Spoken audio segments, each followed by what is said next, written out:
komplain saya masih belum ketemu nih masalahnya di mana.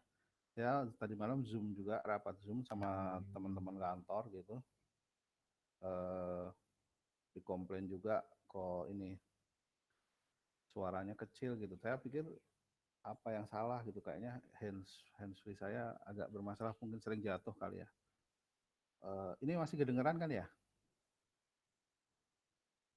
Masih, Pak. Masih, Pak. Masih, Pak, masih. Mas, cukup jelas lah ya tapi ya?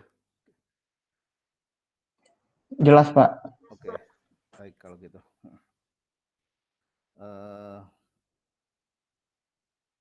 Baik, sorry, saya jadi agak distract. Terima kasih udah join semua perkuliahan pagi ini. Mohon maaf ada kesalahan teknis di hardware komputer saya sepertinya. Nanti saya coba benerin. Jadi untuk perkuliahan pagi ini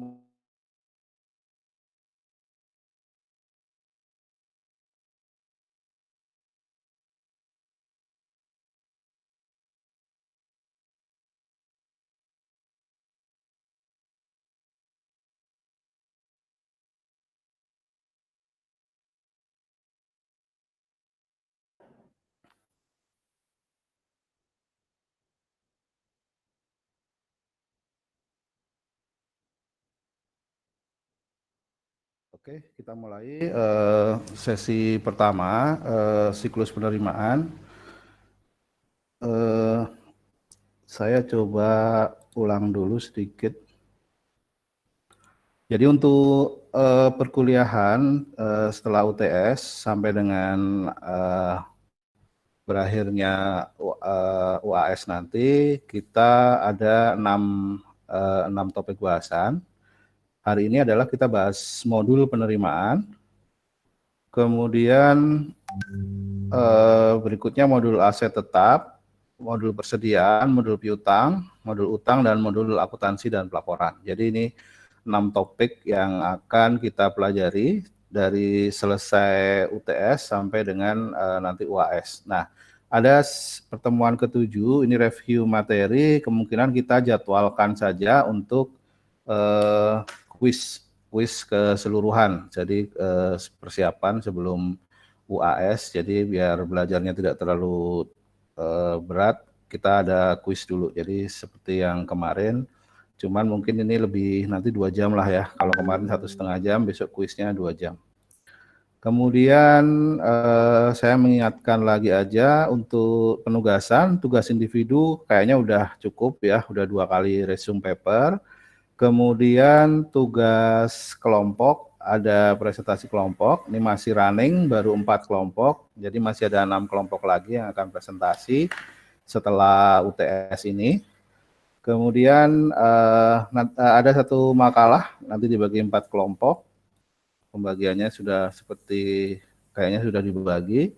Ya, untuk topik presentasinya sudah sesuai ini aja, hari ini modul penerimaan negara generasi ketiga. Kemudian topik makalah timnya ada 4 topik, silahkan dipilih bebas. Kemudian dikumpulkannya di pertemuan ke-14 saja, yang pas kuis tadi dikumpulkan makalah kelompoknya. Ini ada kerangka teorinya bisa diacu. Nah, ini untuk presentasi kelompok hari ini penyajinya kelompok 5. Materinya modul penerimaan negara generasi ketiga. Kelompok 5 ada Mbak Amanda Arum Permata, kemudian Mas Koirul Amal, Mbak Prasasti, kemudian pembahasnya nanti kelompok 10, Mbak Gesi Cesa, Mas Tobi Satria, dan Mbak Yola Yonesa. Begitu juga untuk minggu-minggu kemarin, minggu-minggu depan ada pembagiannya, kalau minggu depan 6, kemudian 7, 8, 9, 10. Begitu juga pembahasnya dari kelompok 1 sampai kelompok 5. Oke, itu sedikit review tugas yang belum kita selesaikan, yang belum dikerjakan. Untuk individu sudah, jadi tinggal kelompok-kelompok aja yang setelah UTS ini. Baik, kita mulai untuk siklus penerimaan. Seperti biasa, dasar pendahuluan adalah dasar hukumnya. yang spesifik di PMK 99 tahun 2006 tentang modul penerimaan negara. Kemudian PMK 32 tahun 2014 tentang sistem penerimaan negara secara elektronik. Kemudian PMK 202 tentang sistem penerimaan negara secara elektronik juga. Kemudian ada Perdijen PB nomor 5 tahun 2018 dan Perdijen PB nomor 7 tahun 2014 tentang penatausahaan penerimaan negara pada SPAN. Nah, berikutnya masih di dasar hukum di Undang-Undang 17 tahun 2003 tentang keuangan negara, definisinya jadi ada beda ya penerimaan negara dengan pendapatan negara. Kalau penerimaan negara adalah uang yang masuk ke kas negara, jadi siapapun boleh menyetor uang ke rekening kas negara, tapi yang diakui sebagai pendapatan negara adalah hak pemerintah pusat yang diakui sebagai penambah nilai kekayaan bersih. Makanya kalau di APBN itu anggaran pendapatan dan belanja negara, bukan penerimaan negara. Kemudian masih di Undang-Undang 17 tentang keuangan negara, di pasal 8 huruf E disebutkan bahwa dalam rangka pelaksanaan kekuasaan atas pengelolaan fiskal, Menteri Keuangan mempunyai tugas yang di butir E adalah melaksanakan pemungutan pendapatan negara yang telah ditetapkan dengan undang-undang. Kemudian di pasal 8 huruf D, Menteri Pimpinan Lembaga sebagai pengguna anggaran atau pengguna barang kementerian lembaga yang dipimpinnya mempunyai tugas, salah satunya adalah melaksanakan pemungutan penerimaan negara bukan pajak dan menyetorkannya ke kas negara. Kemudian di Undang-Undang nomor 1 tentang perbendaharaan negara, pasal 7 menyebutkan bahwa Menteri Keuangan selaku BUN berwenang menetapkan sistem penerimaan dan pengeluaran kas negara, kemudian menunjuk bank atau lembaga keuangan lainnya dalam rangka pelaksanaan penerimaan dan pengeluaran anggaran negara. Nah, berikutnya peraturan pemerintahnya PP nomor 45 tahun 2013 di pasal 43 pendapatan negara disetor ke kas negara melalui bank sentral atau bank umum dan badan lainnya. Kemudian di Undang-Undang Perbendaharaan, Undang-Undang Perbendaharaan Negara nomor 1 tahun 2004 tentang pelaksanaan anggaran pendapatan di pasal 16, setiap KL perangkat daerah yang mempunyai sumber pendapatan wajib mengintensifkan perolehan pendapatan yang menjadi wewenang dan tanggung jawabnya. Jadi yang akan kita pelajari ada dua di bab ini. Yang pertama modul penerimaan negara sendiri secara keseluruhan, utamanya bagaimana penerimaan pajak, bea cukai, dan PNBP. Nah, yang akan lebih kita hadapi nanti di dunia kerja nanti adalah yang terkait PNBP. Makanya nanti di belakang setelah pembahasan MPN selesai, MPN G3 selesai, kita bahas khusus PNBP karena itu yang akan kita hadapi nanti di dunia kerja. Yang kita ketemui adalah sebagai bendahara penerimaan, misalnya akan mengatur atau mengelola mengenai pendapatan bukan pajak. Kemudian penerimaan harus disetor seluruhnya ke kas negara atau daerah pada waktunya yang selanjutnya diatur dalam peraturan pemerintah.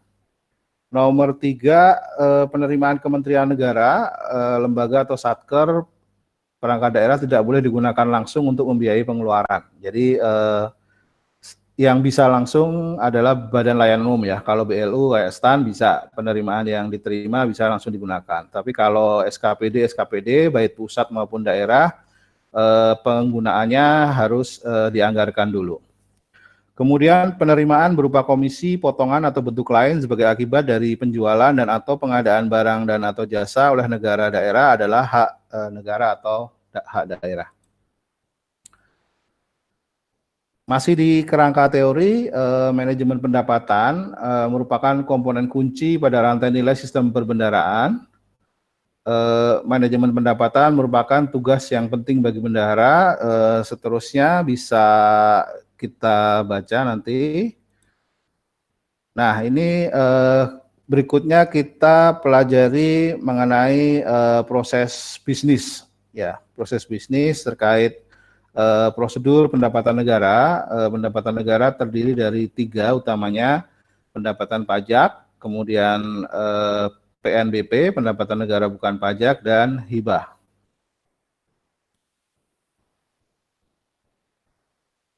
Berikutnya lingkup transaksi penerimaan negara, setoran baik dari wajib pajak, wajib bayar maupun wajib setor, bisa diterima melalui 3 channeling.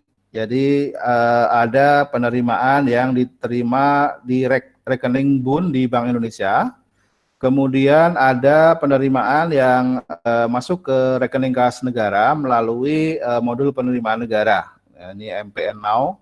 Now itu kepanjangannya, ada kepanjangannya, new channel, kemudian with channelnya lebih banyak, kapasitasnya juga lebih tinggi. Kemudian ada yang ketiga yang melalui KPPN, channelingnya melalui KPPN. Ini potongan dari SP2D. Jadi ada 3 channeling setoran penerimaan negara, baik dari wajib pajak, wajib bayar maupun wajib setor. Nah, kita bahas satu-satu. Yang pertama, yang penerimaan melalui Bank Indonesia. Kita bahas kemarin ada rekening sub-rekun untuk menampung penerimaan dari penjualan surat utang negara. Jadi kalau penerimaan dari penjualan surat utang negara dari pembiayaan ini masuknya ke rekening penampungan rekening sub RKUN di Bank Indonesia. Kemudian ada Reksus, ada di BI ada Reksus.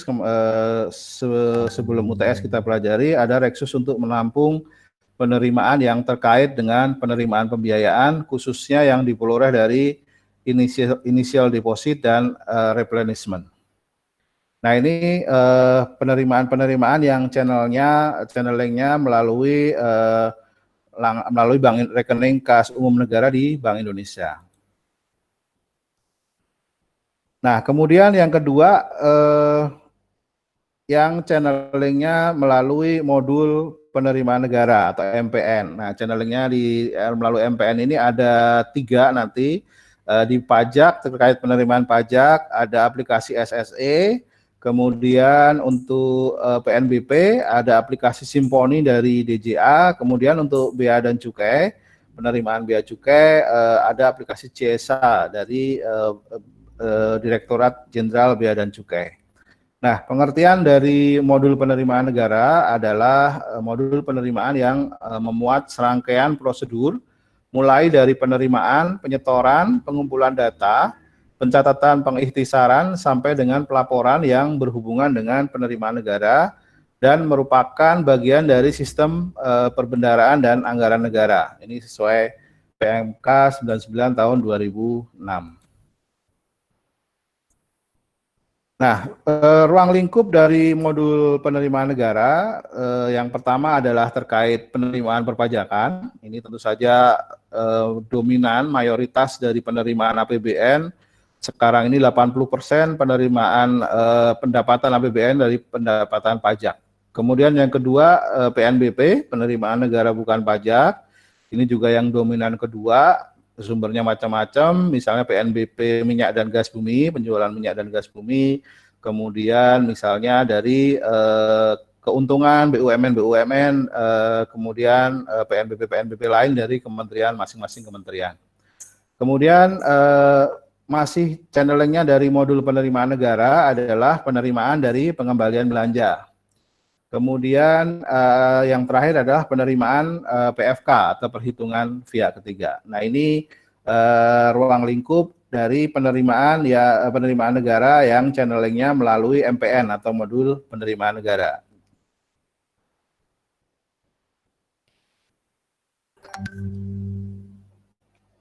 Nah berikutnya modul penerimaan adalah bagian dari SPAN yang melaksanakan fungsi-fungsi penatausahaan transaksi penerimaan negara yang diterima melalui rekening milik BUN di Bank Indonesia, melalui bank persepsi atau pos persepsi, serta melalui potongan SPM atau pengesahan pendapatan dan belanja oleh KPPN. Nah, ini pengertian modul penerimaan yang kedua, yang ini pengertian di PMK 154 tahun 2013 tentang pelaksanaan piloting SPAN. Nah, berikutnya gambaran masuk kita ke gambaran umum aplikasi. Aplikasi yang utama ya penerimaan terkait penerimaan ya modul penerimaan negara. Nah, ini modul penerimaan negara ini ada evolusinya atau perubahannya. Meskipun MPN G2 ke G3 sebenarnya nggak terlalu signifikan perubahannya, hanya kapasitas dan memperbanyak channeling pembayaran saja. Nah, dimulai MPN generasi pertama ini tentu saja dimulai dengan pengembangan SPAN. Tahun 2007 dikembangkan MPN generasi pertama, meskipun nanti kita pelajari masih banyak kelemahan-kelemahan. Nah, kemudian perbaikan yang signifikan di 2015, 8 tahun kemudian di MPN generasi kedua. Nah, ini sudah lebih bagus. Kemudian sudah bisa laporannya diterima oleh BPK juga. Kemudian di 2019 ada MPN generasi ketiga, tapi sebenarnya kurang lebih masih sama dengan MPN generasi kedua, cuman channeling pembayaran diperbanyak, kemudian kapasitas transaksinya di kemampuan servernya ditambah. Nah, kita pelajari aplikasi yang ini MPN, modul penerimaan negara generasi yang pertama. Ini alur penerimaannya dari wajib pajak, wajib bayar, wajib setor, melakukan penyetoran, baik SSP, surat setoran pajak, SSBP, surat setoran bukan pajak, SSPB, SSPCP, ini melakukan penyetoran ke bank persepsi atau pos persepsi, baik dari luar negeri maupun dalam negeri. Kemudian dilakukan pelimpahan dari bank persepsi ke ke rekening kas umum negara sub Erkun di Bank Indonesia. Nah, baru laporannya disampaikan ke KPPN mitra kerja setempat. Nah, ini metode bisnis proses dari modul penerimaan negara generasi pertama. Nah, karena masih pengembangan di awal, tentu saja MPN generasi pertama masih terdapat kendala-kendala atau hambatan. Nah, ini kendala utamanya adalah adanya dominasi atau intervensi manusia. Nah, ini saya mengalami sendiri di tahun-tahun awal 2008, 2010 sampai 2010. Saya waktu itu masih di bagian keuangan, kepala seksi akuntansi dan pelaporan keuangan. Misalnya saya banyak setoran, misalnya LS awal, ada kemudian ada setelah melakukan perjalanan dinas tadi ada misalnya sisa dana yang harus disetor karena LS awalnya terlalu besar, kemudian kita setor, kemudian belakangan ternyata menjadi temuan BPK. Nah, ternyata karena setorannya tadi banyak yang salah kode rekening karena dulu manual, belum ada kode billing. Jadi kita setor dengan mengisi formulir, kemudian kadang-kadang teller di bank atau di kantor pos apalagi itu sering banget salah entry akun misalnya, atau salah identitas penyetor, kode satkernya berapa, mereka kan nggak paham, misalnya kode satkernya Kemenku DJPK berapa, mereka nggak paham, terus main input aja, akhirnya salah. Jadi bisa jadi kesalahannya dua, ada dari penyetor sendiri mengisi formnya tidak lengkap, kemudian pas penginputan di MPN G1 oleh teller bank persepsi, ada kesalahan akun atau kesalahan kode satker. Nah, ini akhirnya belum bisa diakui sebagai pelunasan kewajiban, meskipun penyetor atau wajib pajak sudah melakukan penyetoran dengan benar misalnya gitu. Nah, ini masih kendala hambatan dari modul penerimaan negara generasi pertama.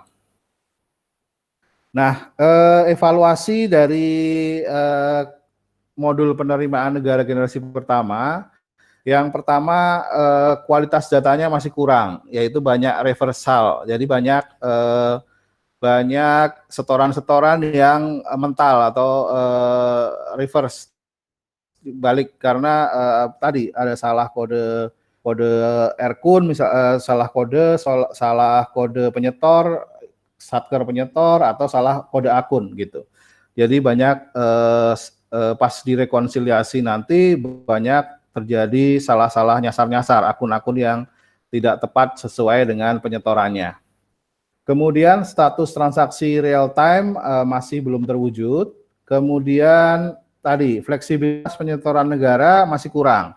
Channelingnya kita harus ke kantor pos, harus ke bank, ketemu teller. Nah ini channel-channelnya masih terbatas di MPN generasi pertama. Tidak bisa lewat internet banking, lewat ATM misalnya nggak bisa. Kita harus ke teller bank dan itu misalnya antriannya panjang dan lain-lain. Kemudian pembatalan tidak sesuai ketentuan, dan yang terakhir ini LKPP-nya, akhirnya laporan keuangan pemerintah pusatnya masih WDP, terutama dari penerimaan pendapatan pajak, bea cukai maupun PNBP. Belum bisa diyakini kebenarannya karena tadi banyak salah-salah akun, banyak rekening pembayaran yang nyasar dan lain-lain. Nah, ini evaluasi dari modul penerimaan generasi pertama, sehingga dilakukanlah perubahan yang cukup fundamental ke MPN generasi kedua. Di MPN generasi kedua, ini di situ tagline-nya praktis, cepat, aman. Nah, ini MPN G2 adalah sistem penerimaan negara menggunakan surat setoran secara elektronik. Jadi sudah menggunakan kode billing. Jadi orang masuk ke aplikasi, misalnya aplikasi Simponi, kalau PNBP Simponinya DJA, kalau bea cukai ke CSA-nya bea cukai, kemudian kalau pajak melalui biller pajak melalui aplikasi SSE. Jadi setiap penyetoran dia akan diisi dengan tepat, rekeningnya kemana, satkernya apa, baru kemudian keluarlah kode billing yang akan kita lakukan pembayaran. Setelah dapat kode billing, baru wajib setor, wajib pajak, wajib bayar melakukan pembayaran melalui channeling, bisa macam-macam. Bisa ke teller, bisa diterima lewat ATM, bisa lewat internet banking, bisa. Nah ini ke MPN G2 sudah dilakukan banyak perubahan yang cukup fundamental. Jadi tidak ada kesalahan-kesalahan transfer lagi atau reversal atau setoran yang tidak diketahui penyetornya atau tidak diketahui tujuan penyetorannya kemana. Nah, proses bisnis di gambaran aplikasi MPN generasi 2. Konfigurasi NPN generasi 2, sistem yang pertama adalah ada sistem billing, kemudian sistem switching, dan sistem collecting agent. Nah, sistem billing ini di tahap awal. Sistem billing merupakan sistem yang memfasilitasi penerbitan kode billing dalam rangka pembayaran atau penyetoran penerimaan negara secara elektronik. Nah, sistem billing menghasilkan data tagihan atau billing dengan kode billing, yaitu kode identifikasi yang diterbitkan oleh sistem billing atas suatu jenis pembayaran atau setoran yang akan dilakukan wajib pajak, wajib bayar, wajib setor. Sistem billing dikelola oleh biller, billernya eselon 1 di Kementerian Keuangan, yaitu DJA untuk PNBP, DJP untuk pajak, penerimaan pajak, dan DJBC untuk penerimaan bea cukai.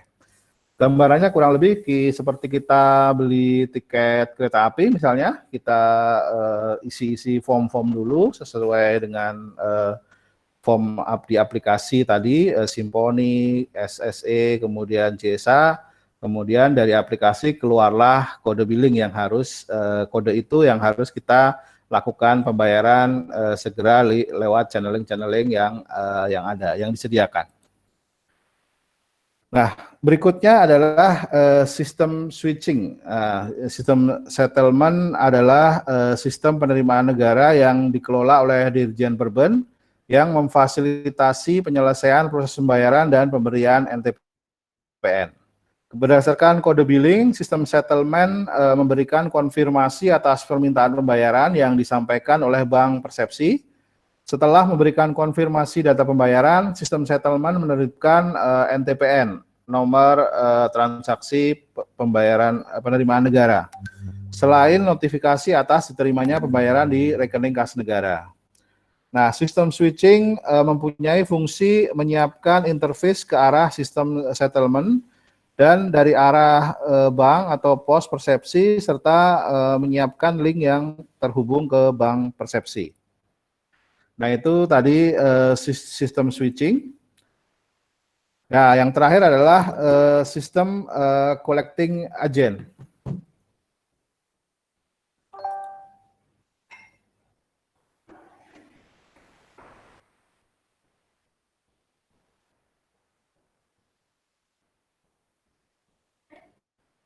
Ada yang masuk ya tadi, sorry. Oke, kita lanjutkan. Nah, yang ketiga adalah sistem collecting agent. Sistem collecting agent adalah sistem pada bank atau pos yang melayani pembayaran penerimaan negara dalam penatausahaan penerimaan negara. Lembaga tersebut adalah disebut dengan istilah bank atau pos persepsi. Nah, ini lembaga yang menerima pembayarannya. Sistem collecting agent mempunyai fungsi menyiapkan interface ke arah sistem settlement, memungkinkan berjalannya proses transaksi penerimaan negara dengan mengenerate notifikasi transaksi bank, nomor transaksi bank, dan mengkredit ke rekening kas negara dan mencetak atau menyediakan fasilitas pencetakan bukti penerimaan negara dan pelaporan ke otoritas settlement Kementerian Keuangan. Nah, ini collecting agent, jadi dia mengenerate notifikasi transaksi bank, kemudian dia mengkredit ke rekening kas negara. Jadi rekening kas negara bertambah, kemudian dia mencetak bukti penerimaan negara ke pembayarnya dan melaporkan ke otoritas settlement. Dia lapor ke KPPN atau Ditjen Perben. Ini sistem collecting agent yang ketiga. Nah, kurang lebihnya proses bisnisnya seperti ini yang sempat kita pelajari di sebelum UTS. Yang pertama adalah wajib pajak, wajib bayar, wajib setor melakukan registrasi di biller masing-masing, mau pembayaran pajak di biller DJP, kemudian biller Bea Cukai, CSA, kemudian biller DCA di aplikasi Simponi Kemenq Go ID. Nah, setelah melakukan registrasi, si wajib setor tadi akan mendapat username dan password. Kemudian setelah dapat username dan password, wajib pajak, wajib bayar, wajib setor tadi masuk ke aplikasi untuk mengisi formulir tujuan pembayarannya apa. Nah, kemudian dia kemudian setelah lengkap akan meng-create billing. Kemudian dari biller, DJP, DJBC, dan DCA tadi, misalnya Simponi, akan keluar kode billing. Nah, setelah dapat kode billing, wajib setor melakukan penyetoran ke bank persepsi, bisa lewat teller, bisa, kemudian lewat ATM bisa, kemudian lewat internet banking misalnya bisa. Kalau nanti generasi 3 lebih banyak lagi, misalnya Bukalapak dan lain-lain, Tokopedia dan lain-lain bisa. Nah, ini kalau di G2 masih lewat bank persepsi dan pos persepsi. Nah, kemudian setelah dilakukan penyetoran, kemudian dilakukan payment atau inquiry ke aplikasi MPN di DJPB, kemudian aplikasi MPN akan mengenerate NTPN. Nah, kemudian setelah NTPN tergenerate, kemudian dari bank persepsi akan menerbitkan BPN atau bukti penerimaan negara ke wajib setor. Nah, setelah secara periodik harian akan dilakukan pelimpahan dana di bank persepsi yang 82 bank persepsi plus bank pos PT Pos itu dilakukan ke pelimpahan ke Bank Indonesia. Kemudian akan dilakukan rekon kas antara MPN di DJPB dengan data penerimaan di Bank Indonesia. Nah, ini kurang lebih seperti ini proses bisnis dari modul penerimaan negara generasi kedua. Nah, apa saja yang penyempurnaan dari sistem MPN generasi pertama ke generasi kedua? Ini MPN generasi pertama menggunakan manual billing system yang tadi kelemahannya. Kemudian diperbaiki dengan MPN generasi kedua sudah menggunakan elektronik billing system. Kemudian MPN generasi pertama menggunakan layanan over the counter, harus ke counter bank atau counter pos. Nah, kalau MPN generasi kedua sudah menggunakan layanan online dan fleksibel. Kemudian MPN generasi pertama tidak melayani seluruh transaksi penerimaan, sedangkan MPN generasi kedua melayani seluruh transaksi penerimaan negara. Kemudian layanannya single currency hanya dengan rupiah. Nah, untuk MPN generasi 2 sudah multiple currency, dia bisa pakai US dollar misalnya. Kemudian hasil auditnya di BPK masih disclaimer, penerimaan negara belum bisa diakui kewajarannya. Sedangkan setelah MPN G2 hasil audit BPK sudah WTP, wajar tanpa pengecualian. Kemudian pengelolaan layanan dan data per transaksi per unit eselon 1, kalau di generasi kedua pengelolaan layanan dan data transaksi per unit bersama dan terkoordinasi. Jadi sudah terkoordinasi dalam satu Kementerian Keuangan. Nah, ini hasil dari penyempurnaan generasi ke-1 ke-2 dihasilkan yang pertama, penerimaan negara lebih akuntabel, fleksibel, dan kecepatan penguasaan kas lebih cepat diterima ke rekening kas umum negara. Kemudian ketersediaan layanan tanpa terbatas waktu dan tempat. Tadi kalau di counter jam bukanya jam 9 sampai jam 3 sore misalnya. Kalau ini dengan billing system ini bayarnya misalnya di internet banking atau lewat ATM bisa sewaktu-waktu sampai 24 jam 7 hari. Kemudian akuntabilitas seluruh data transaksi penerimaan negara karena lebih terdata dengan baik, isiannya juga di aplikasi sudah baik, jadi isian data transaksi penerimaan negara lebih akuntabel. Kemudian ketersediaan kas dalam berbagai jenis valuta asing, tadi karena layanannya multiple currency, jadi bisa dengan mata valuta asing. Kemudian ada peningkatan trust atau kepercayaan publik. Jadi publik percaya penerimaan yang dia setor itu udah pasti masuk ke rekening kas negara. Tidak ada penyetoran balik misalnya reversal dan lain-lain. Kemudian adanya kesatuan database dan informasi penerimaan negara. Nah, ini kurang lebih yang cukup signifikan perubahannya dari generasi pertama ke generasi kedua. Dibanding nanti MPN G2 ke G3 lebih penyempurnaan saja. Tidak ada perubahan yang cukup mendasar di MPN G2 ke G3. Nah, manfaat MPN generasi kedua bagi wajib pajak atau wajib setor, wajib bayar, yang pertama layanan online dan fleksibel dimanapun dan kapanpun. Kemudian kemudahan dalam proses billing dan konfirmasi setoran, kerahasiaan data. Kemudian untuk manfaat bagi bank persepsi atau pos persepsi atau collecting agent tadi yang 82 bank dan 1 pos. Yang pertama, keuntungannya adalah tidak lagi melakukan handling yang banyak atas pelaksanaan NPN. Jadi semua by sistem, tidak perlu banyak teller atau sumber daya manusia yang mengurusi transaksi MPN tadi. Kemudian penatausahaan penerimaan negara akan dilakukan secara terpusat dan pemanfaatan berbagai channel pembayaran saat ini. Jadi semua channel dimanfaatkan, baik tadi ATM, teller bisa, internet banking bisa. Kemudian bagi biller, bagi DJP, Bea Cukai, DJA, dan Dirjen Perben, yang pertama manfaat yang utama adalah meminimalisir kesalahan input data setoran.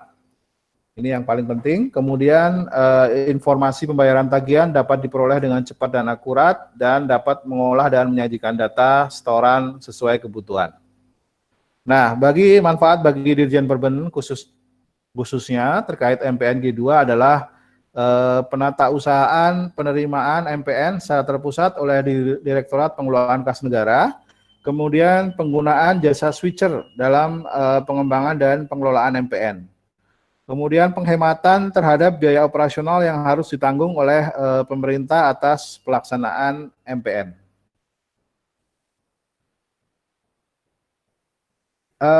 Kemudian berikutnya adalah alasan penggunaan billing system. Jadi ini yang menurut saya yang cukup revolusioner, dari manual ke billing system. Reasoningnya adalah yang pertama mempermudah dan menyederhanakan proses pengisian data dalam rangka pembayaran dan penyetoran penerimaan negara. Jadi kalau manual orang bisa isinya kesalahan isi formulir itu sangat tinggi. Tapi kalau kita billing misalnya pakai aplikasi, kita pakai misalnya bisa metode Dropbox, jadi pilihannya sudah tersedia di situ, jadi orang tidak akan terjadi salah isi formulir. Kemudian menghindari atau meminimalisasi kemungkinan terjadi human error dalam perekaman data pembayaran dan penyetoran oleh petugas bank atau pos persepsi yang tadi disampaikan di awal. Karena petugas bank nggak begitu paham soal rekening-rekening akun-akun pemerintah misalnya, dia sangat mungkin terjadi salah entry di aplikasinya. Kemudian yang salah juga biasanya petugas bank, petugas pos tidak paham kode-kode satker pemerintah. Ya biasanya salah satu angka aja bisa salah penyetor jadinya karena kodenya beda. Kemudian memberikan kemudahan dan fleksibilitas cara pembayaran atau penyetoran melalui beberapa alternatif saluran pembayaran dan penyetoran. Tadi udah kita bahas, memberikan akses kepada wajib bayar dan wajib setor PNBP untuk memonitor status atau realisasi pembayaran dari penyetoran PNBP. Jadi lebih bisa dipantau sampai dengan misalnya bukti penerimaan negaranya diterima. Kemudian memberikan keleluasaan kepada wajib pajak atau wajib bayar untuk merekam data setoran secara mandiri atau self-assessment. Nah ini alasan-alasan dari perubahan manual sistem di MPN generasi ke-1 menjadi penggunaan billing system di MPN generasi kedua. Nah ini kode billing, penjelasannya adalah kode identifikasi yang diterbitkan oleh sistem billing atas suatu jenis pembayaran atau setoran yang akan dilakukan oleh wajib pajak, wajib bayar, atau wajib setor. Nah ini formatnya, kode billing ada 15 digit, yang utama digit pertama menunjukkan kode penerbit billing. Jadi kalau angka awalnya 0123 berarti itu sistem billing dari Dirjen Pajak terkait penyetoran pajak. Kemudian kalau angka pertamanya adalah angka 4 atau 5 atau 6, itu berarti sistem billing dari Dirjen Bea Cukai terkait penerimaan bea dan cukai. Kemudian kalau kode pertamanya adalah angka 7, 8, atau 9, berarti itu sistem billing dari Simponi DJA. Nah ini elemen-elemen data dari kode billing, meskipun 14 digitnya nanti di random angkanya, tapi elemen-elemennya di sini ada kode billing, NPWP, nama wajib pajak, alamat wajib pajak, akun, kode jenis setoran, masa pajak, nomor SK, dan lain-lain, dan kode mata uang. Nah ini elemen-elemen data dari kode billing.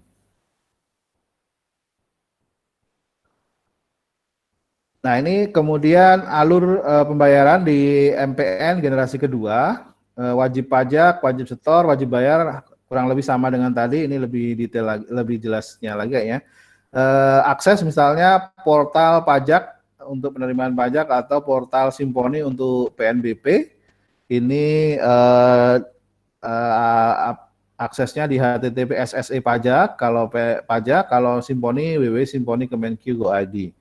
Kemudian dilakukan pendaftaran registrasi, perekaman data setoran, dan penerbitan kode billing. Nah, setelah dapat kode billing, kemudian dilakukan input setoran, kemudian kode billing dapat, lakukanlah pembayaran. Tadi kalau ke teller, dia berarti wajib setornya melakukan penyetoran tunai, dia dapat bukti penerimaan negara, print-printan dari teller.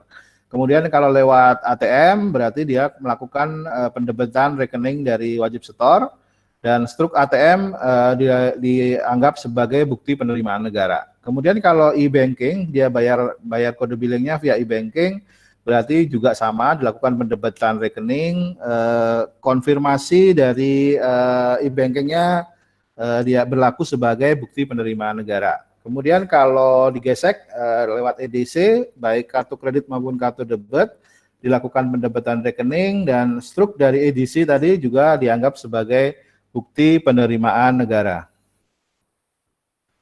Nah, ini contoh format bukti penerimaan negara, bisa dilihat di sini ada bukti penerimaan pajak, contohnya ada di kiri, kemudian bukti penerimaan biaya dan cukai ada di sebelah kanan.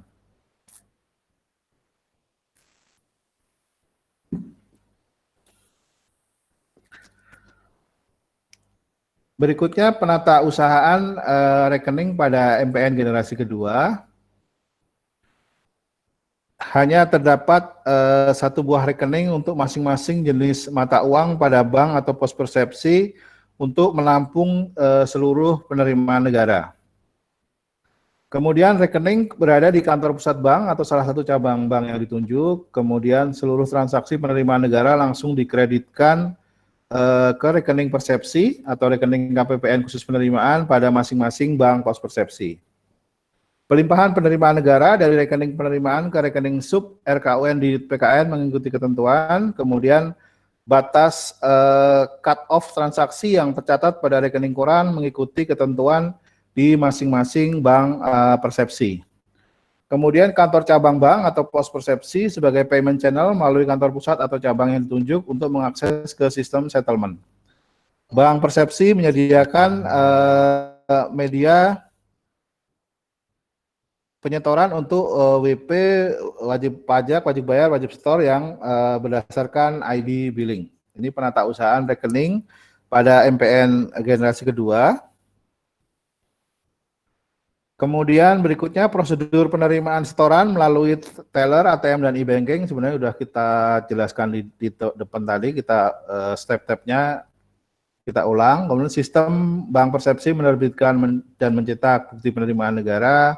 Bank menyediakan fasilitas cetak ulang bank penerimaan negara. Jadi bisa kita melakukan pencetakan ulang BPN. Kemudian pelunasan kewajiban kepada negara diakui sesuai tanggal pembayaran pada BPN atau struk ATM. Bank persepsi dapat melakukan beberapa kali pelimpahan ke rekening sub RKUN di BKN pada Bank Indonesia. Jadi pengumpulan penerimaan tadi pelimpahannya bisa beberapa kali. Periode cut-off harian pembukuan sesuai dengan zona waktu masing-masing kantor pusat atau cabang yang ditunjuk sebagai koordinator. Kemudian pelimpahan penerimaan dalam mata uang rupiah melalui BI/RTGS untuk mata uang US dollar melalui SWIFT code. BI memberikan nomor sakti melalui BI/RTGS dan bank koresponden akan menerbitkan transaction reference number atas cut outgoing transfer. Kemudian bank persepsi mencantumkan nomor sakti atas pelimpahan pada masing-masing data.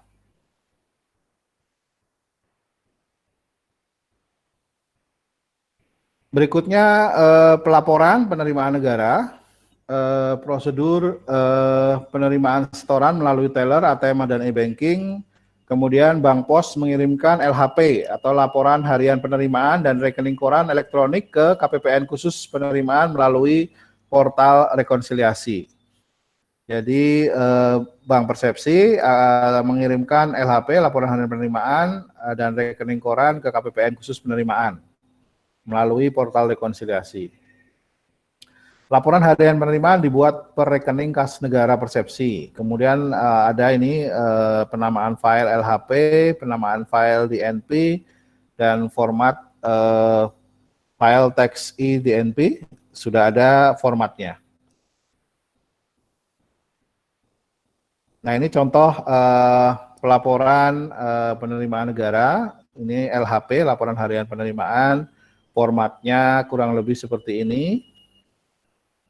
Kemudian ya yang berikutnya adalah proses rekonsiliasi MPN generasi kedua. Nah tadi kurang lebih prosesnya ada pembayaran, penyetoran lewat bank persepsi, kemudian dilimpahkan ke Erkun, kemudian tadi ada catatan tadi disesuaikan dengan berapa jumlah uang yang masuk. Nah itu dilakukan rekonsiliasi. Nah, ini rekonsiliasinya adalah prosesnya di MPNG 2 adalah KPPN khusus penerimaan atau settlement dengan Bank Pos Persepsi selaku CA. Nah, jenis rekonsiliasinya adalah yang pertama rekonsiliasi data transaksi, yaitu Bank Persepsi mengirimkan data ke sistem settlement. Kemudian sistem settlement melakukan penyandingan data transaksi. Nah, rekonsiliasi menghasilkan dua jenis data, yaitu data settle atau reconcile, berarti cocok, dan data unsettle atau unreconcile. Nah, data unreconcile, kalau CA only ada dua, CA only dan settlement only. Nah, settlement memberikan NTPN kepada data CA only. Jadi kalau data CA only kenapa kita kasih NTPN? Karena berarti penyetorannya ada, cuma tidak tercatat di penerimaan di KPPN penerimaan. Nah, berarti tinggal KPPN penerimaan memberikan NTPN untuk kemudian diterbitkan BPN.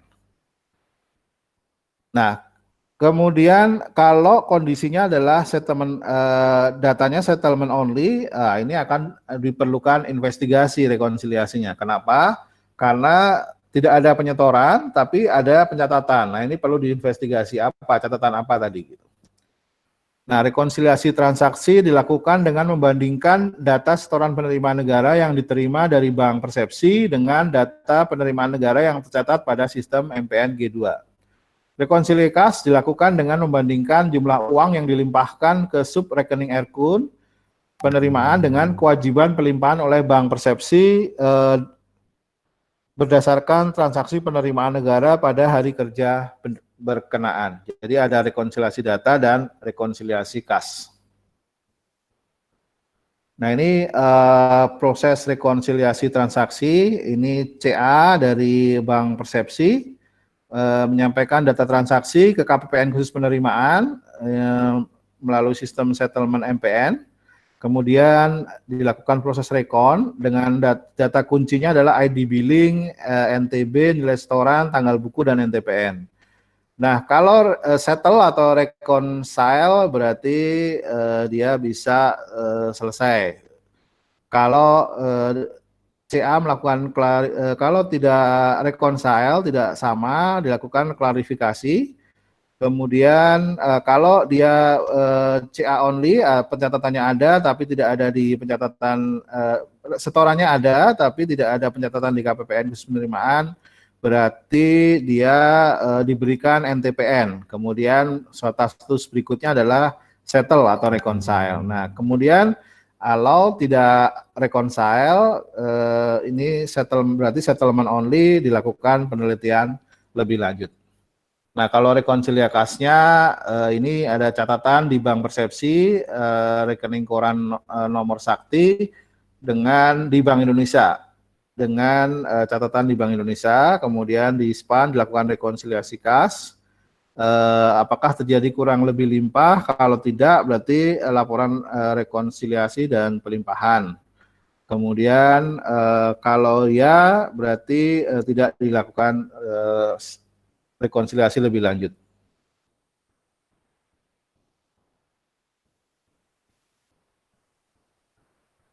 Nah, ini berikutnya adalah terkait masih di MPN G2, terkait rekap penerimaan pajak, bea cukai, dan PNBP.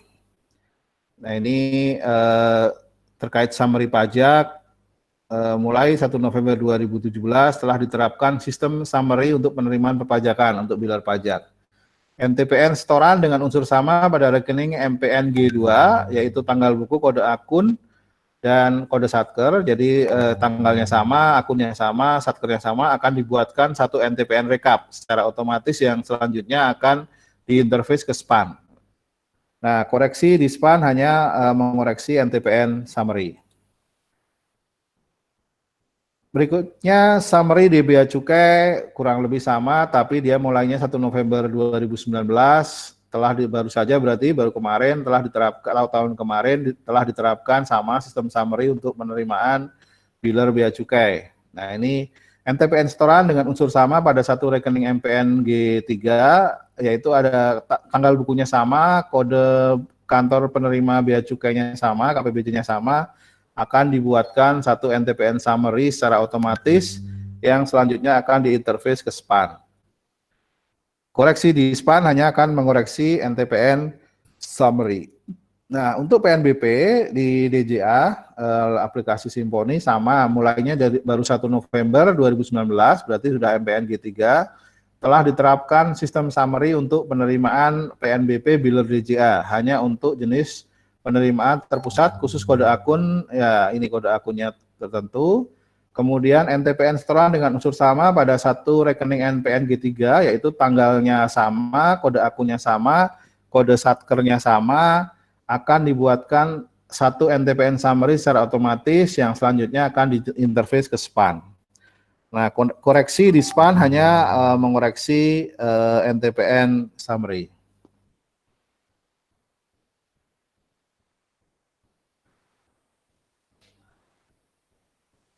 Berikutnya adalah konfirmasi penerimaan.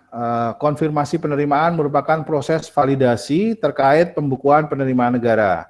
Satker mengajukan proses konfirmasi penerimaan di KPPN dengan cara menyampaikan ADK konfirmasi, dan KPPN akan menerbitkan nota konfirmasi atas proses konfirmasi penerimaan negara yang ditandatangani oleh petugas konfirmasi. Nah, ini saluran konfirmasi, bisa konfirmasi di SPAN, kemudian bisa konfirmasi dashboard MPN G2 atau konfirmasi melalui online monitoring SPAN. Nah, berikutnya kalau ada koreksi penerimaan. Nah, koreksi data, proses memperbaiki data transaksi tanpa mengubah data awal dan hasil koreksi pembentukan. Nah, ini bisa dipelajari kalau ada koreksi. Koreksi data transaksi penerimaan dilakukan oleh KPPN atau Direktorat PKN. Koreksi dilakukan terkait dengan data yang ada pada segmen bus atau chart of account tanpa mengubah total nilai penerimaan. Jadi yang bisa dikoreksi adalah data chart of account-nya, data busnya saja. Tapi total penerimaannya tidak bisa diperbaiki. KPPN hanya dapat melakukan koreksi penerimaan yang menjadi penerimaan Satker dalam wilayah kerja KPPN berkenaan. Jadi dia harus KPPN hanya bisa merubah penerimaan di wilayahnya saja. Kemudian koreksi dilakukan berdasarkan surat permohonan perbaikan transaksi penerimaan negara. Jadi ada triggernya surat permohonan perbaikan transaksi penerimaan negara. Kemudian koreksi penerimaan menggunakan ADK koreksi, nota perbaikan transaksi disampaikan kepada pihak yang mengajukan koreksi. Kemudian khusus koreksi penerimaan pajak diperlukan koordinasi dengan Direktorat SITP untuk mendapatkan nomor NTPN rekap. Nah, ini aturan koreksi penerimaan bisa kita baca sendiri-sendiri nanti. Nah, ini kemudian ilustrasinya dari aturan-aturan tadi, misalnya periode penerimaan Januari, waktu koreksinya di bulan Januari juga, berarti tanggal buku koreksi sesuai tanggal transaksi. Kemudian kalau ada periode penerimaan Januari, waktu koreksinya udah lewat, dia 1 sampai 13 Februari, berarti tanggal buku koreksi 31 Januari, hari kerja terakhir. Oh, hari kerja terakhir, bisa 31, bisa 30 misalnya. Kemudian periode penerimaan Januari, waktu koreksinya 14 sampai dengan 28 Februari, ini di 2 minggu terakhir. Tanggal buku koreksinya adalah saat dilakukan koreksi. Begitu seterusnya. Ini juga contohnya bisa dipelajari.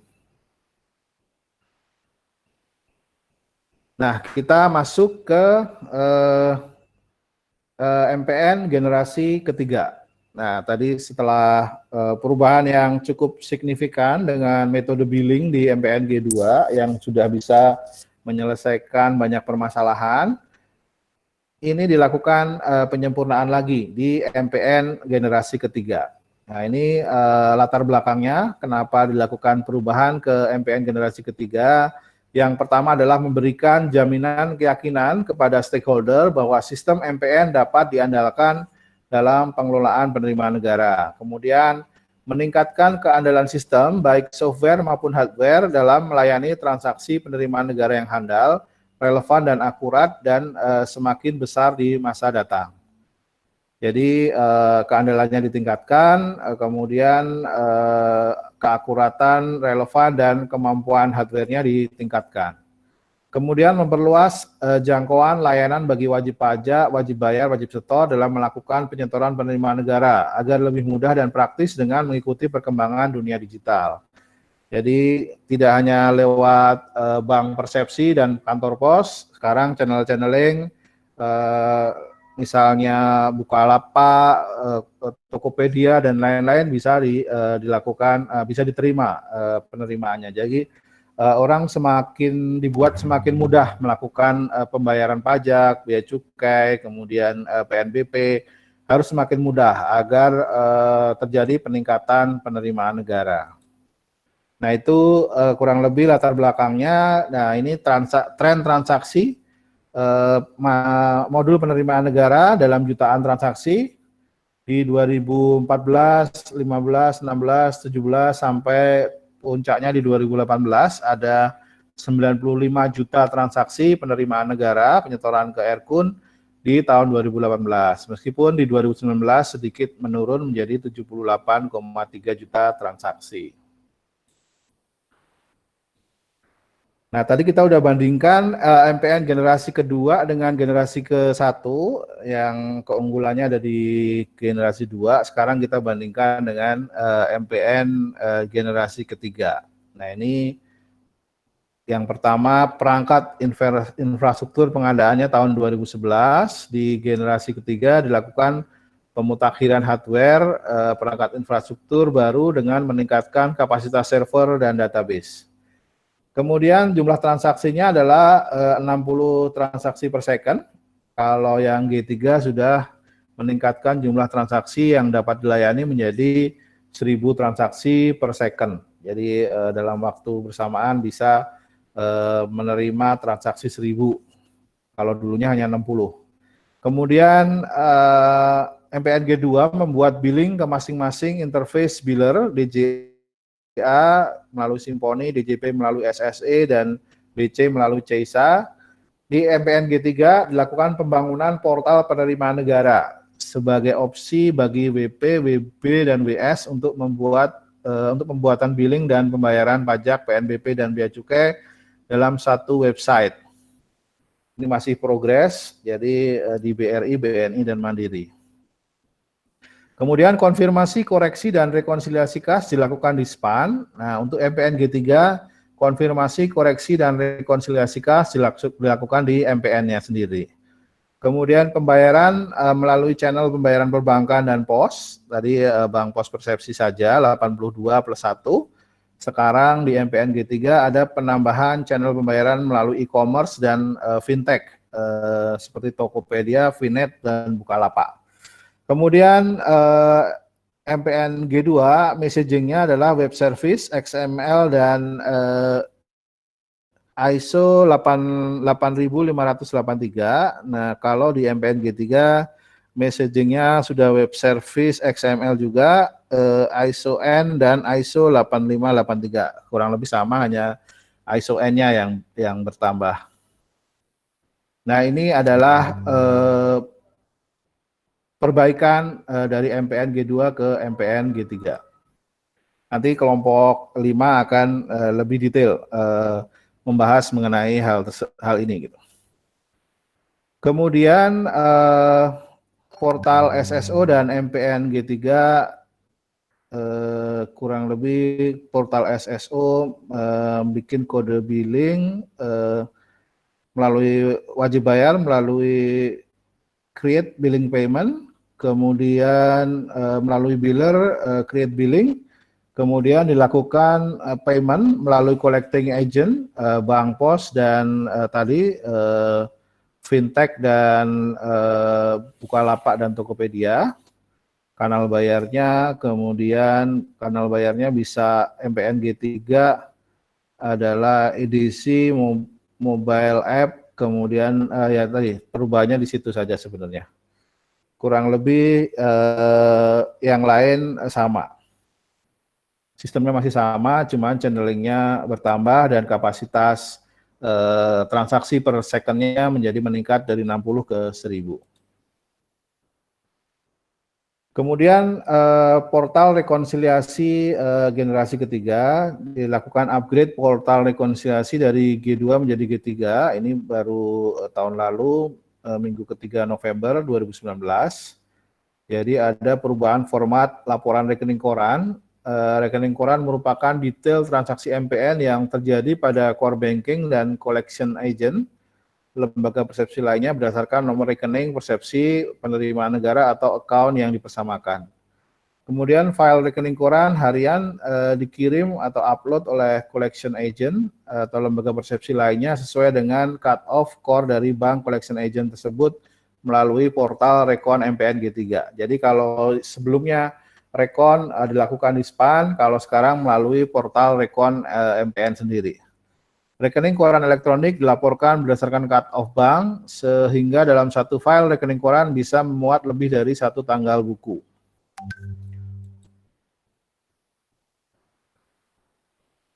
Nah, manfaat adanya lembaga persepsi lainnya adalah penambahan agen penerimaan, semakin banyak alternatif collecting agent yang dapat menerima setoran penerimaan negara. Semakin channelnya semakin banyak, kemudian akses layanan 24/7, 24 jam, 7 hari, karena jadi semua channel bisa, semua dalam genggaman bisa, Bukalapak, Tokopedia, Finet, dan lain-lain bisa dilakukan di mana saja di dalam genggaman handphone masing-masing.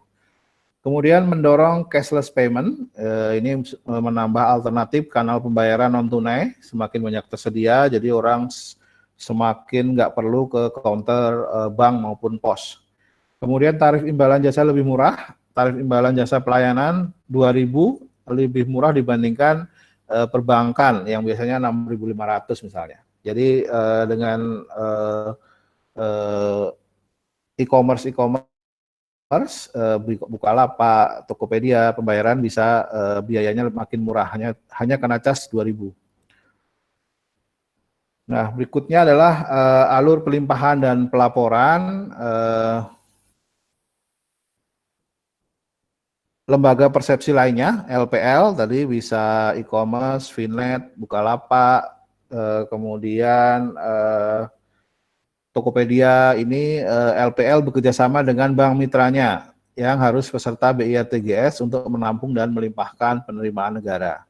Jadi kantor pusat Bank Persepsi, kemudian melalui BIRTGS, transaksi jam 5 H-1 sampai dengan jam 8 waktu setempat dilimpahkan paling lambat jam 9 di hari berikutnya, kemudian transaksi jam 8 sampai dengan jam 3 hari itu juga akan dilimpahkan, dipindahkan ke Bank Indonesia jam 4:30 hari tersebut. Kemudian pelaporannya transaksi jam 5 waktu setempat di hari sebelumnya sampai dengan jam 5 hari berjalan akan dilaporkan jam 9 pagi hari berikutnya ke KPPN melalui ILHP. Ini untuk pelaporannya. Kurang lebih ini alur pelimpahan dan pelaporan untuk yang melalui lembaga persepsi lainnya yang bukan bank pos persepsi, bank persepsi 82.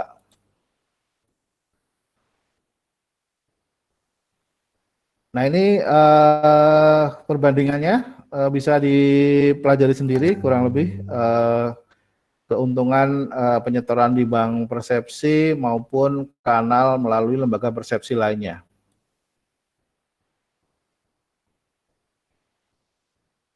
Yang terakhir ini terkait MPN G3 penerimaan melalui KPPN, ini berdasarkan PMK yang ketiga, tadi kan ada BI, kemudian lewat MPN, yang ketiga adalah yang lewat KPPN. Ya, yang diterima lewat KPPN, penerimaan yang berasal dari potongan SPM, pengesahan pendapatan, dan rekening retur SP2D yang dibukukan oleh KPPN.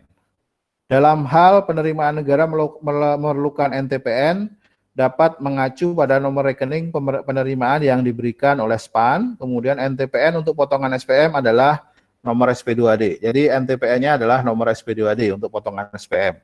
Kemudian penerimaan negara yang berasal dari potongan SPM, KPPN dapat mencetak dan menyerahkan bukti penerimaan negara kepada bendahara satker yang bersangkutan melalui SPAN dengan dua cara.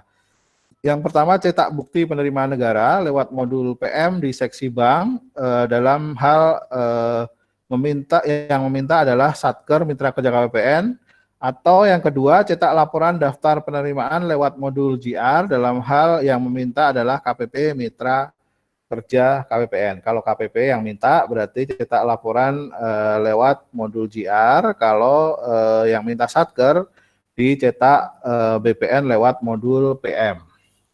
Nah, ini selesai berarti tiga penerimaan negara. Yang pertama tadi channeling Bank Indonesia, yang kedua channeling lewat modul penerimaan negara, yang ketiga channeling dari penerimaan melalui KPPN berupa potongan SPM, pengesahan pendapatan, dan retur SP2D. Nah, 15 menit lagi sampai jam 9, kita sekilas pelajari apa penerimaan bukan pajak. Nanti yang akan kita tangani di dunia kerja adalah terkait PNBP terutama. Kalau kita nanti di satker-satker. Nah, PNBP dasarnya adalah Undang-Undang Nomor 9 Tahun 2018. Penerimaan bukan pajak adalah pungutan yang dibayar oleh orang pribadi atau badan dengan memperoleh manfaat langsung maupun tidak langsung atas layanan atau pemanfaatan sumber daya dan hak yang diperoleh negara berdasarkan peraturan perundangan yang menjadi penerimaan pemerintah pusat di luar penerimaan perpajakan dan hibah dan dikelola dalam mekanisme APBN. Nah, objek PNBP adalah seluruh aktivitas, hal, dan atau benda yang menjadi sumber penerimaan negara di luar perpajakan dan hibah yang dinyatakan sebagai objek PNBP. Nah, ini di bab pojok bawah, PNBP diantaranya adalah pemanfaatan sumber daya alam, kemudian PNBP dari pelayanan, kemudian PNBP dari pengelolaan kekayaan negara yang dipisahkan, kemudian PNBP pengelolaan barang milik negara, kemudian PNBP dari pengelolaan dana, dan PNBP dari hak negara lainnya. Nah, ini objek-objek dari PNBP. Nah, pengelolaan PNBP sendiri, seluruh PNBP dikelola dalam sistem anggaran pendapatan dan belanja negara. Mulai dari perencanaan, pelaksanaan, pertanggungjawaban, dan pengawasan. Kita pelajari satu-satu. Terkait perencanaan, penyusunan rancangan APBN atau APBNP mengikuti siklus APBN, ditetapkan dulu target PNBP, kemudian ditetapkan target dan pagu penggunaan dana PNBP. Ini rencana PNBP disusun secara realistis, optimal, dan sesuai dengan peraturan perundang-undangan. Jadi semaksimal mungkin, tapi yang realistis untuk bisa di-achieve kurang lebih target dari PNBP. Jadi ada seninya memang, mengelola pajak, bea cukai, dan lain-lain itu ada seninya. Targetnya harus tinggi mungkin, tapi yang masih bisa di-achieve. Nah, ini perencanaan. Rencana PNBP wajib disampaikan oleh instansi pengelola PNBP kepada Menteri Keuangan untuk tahun anggaran yang direncanakan. Kemudian rencana PNBP ditetapkan oleh Menteri Keuangan dengan mempertimbangkan masukan dari instansi pengelola PNBP. Dalam hal instansi pengelola PNBP tidak menyampaikan rencana PNBP, Menkyu menetapkan rencana PNBP untuk instansi pengelola PNBP yang terkait. Kemudian rencana dituangkan dalam RAPBN dan atau RAPBNP. Nah, Pelaksanaannya ada yang pertama penentuan PNBP terutang, yaitu dilakukan verifikasi PNBP terutang yang dihitung wajib bayar, kemudian dilakukan pemungutan sendiri oleh atas PNBP-nya, pemungutan PNBP berdasarkan jenis dan tarif PNBP sesuai dengan ketentuan peraturan perundang-undangan. Kemudian pembayaran dan penyetoran PNBP, seluruh PNBP wajib disetor ke kas negara. Kemudian penggunaan dana PNBP, instansi pengelola PNBP dapat mengusulkan penggunaan dana PNBP yang dikelolanya kepada Menteri Keuangan. Kemudian pengelolaan piutang PNBP, instansi pengelola PNBP mencatat PNBP terutang sebagai piutang PNBP. Dan penetapan dan penagihan PNBP terutang. Nah ini kegiatan-kegiatan dalam pelaksanaan pengelolaan PNBP. Nah, berikutnya adalah pertanggungjawaban. Saja ada pertanggungjawaban atas penata usahaan sendiri dan pertanggungjawaban atas pelaporan dan pertanggungjawaban. Nah, atas penata usahaan, instansi pengelola PNBP dan wajib bayar yang menghitung sendiri PNBP mengusahakan PNBP-nya. Kemudian dokumen yang menjadi dasar penata usahaan PNBP wajib disimpan selama 10 tahun. Jadi daluarsanya 10 tahun.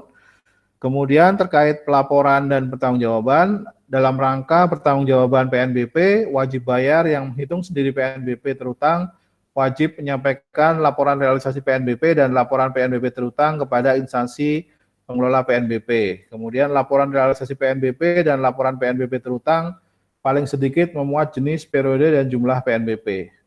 Instansi pengelola PNBP wajib menyampaikan laporan realisasi penerimaan dan penggunaan dana PNBP kepada Menteri. Nah, terakhir sekali terkait PNBP yaitu pengawasan.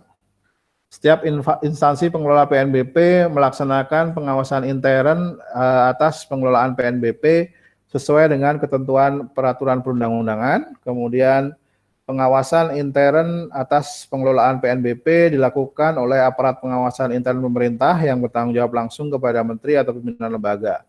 Jadi pengawasannya dilakukan oleh APIP. Kemudian untuk meningkatkan kualitas perencanaan, pelaksanaan, dan pertanggungjawaban PNBP, Menteri Keuangan melakukan pengawasan terhadap instansi pengelola PNBP. Pengawasan dapat dilakukan dalam bentuk verifikasi, penilaian, dan atau evaluasi. Nah, ini kurang lebih pengelolaan PNBP yang harus nanti kita hadapi, misalnya kita mengelola PNBP terkait perencanaan, pelaksanaan, pertanggungjawaban, dan pengawasannya. Ya, kurang lebih materi siklus penerimaan dan PNBP tadi terkait penerimaan via BI, kemudian via MPN, kita jelasin tadi sudah MPN G1, G2, G3, kemudian penerimaan lewat KPPN, sekaligus yang lebih spesifik kita singgung sedikit tadi terkait pengelolaan PNBP. Kurang lebih itu dari saya terkait materi hari ini. Kalau ada yang mau didiskusikan, silahkan. Mohon maaf tadi saya ternyata tadi ada masalah teknis. Silahkan kalau ada yang ditanyakan atau didiskusikan. Untuk nilai UTS Kamis minggu depan kayaknya udah selesai. Saya kayaknya targetnya Sabtu minggu ini saya selesaikan koreksinya. Ada teman-teman yang mau didiskusikan?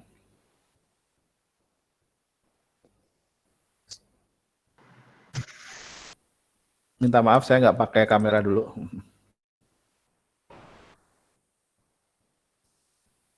Mohon izin bertanya, Pak.